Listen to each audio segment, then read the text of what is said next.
ናችሁ? ስሜ ዲቦራ አድማሱ ይባላል። የ9 ዓመት ልጅ ነኝ። መዝሙር እወዳለሁ።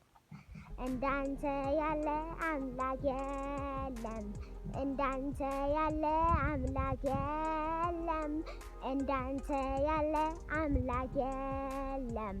አልነበረም ከቶም አይኖርም።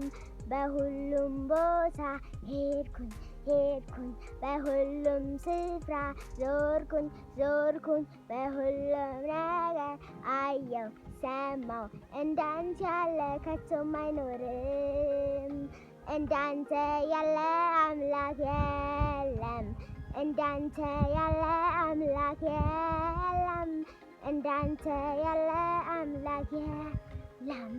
አልነበረም ከቶም አይኖርም። በሁሉም ቦታ ሄድኩኝ ሄድኩኝ፣ በሁሉም ስፍራ ዞርኩኝ ዞርኩኝ፣ በሁሉም ነገር አየሁ ሰማሁ። እንዳንተ ያለ ከቶም አይኖርም። ስለተመለከታችሁኝ አመሰግናለሁ። ቪዲዮ ከተመቻችሁ ላይክ እና ሼር፣ ሰብስክራይብ አድርጉ። ሌላ ቪዲዮ እንዳቀርብ በኮሜንት ላይ ጻፉ።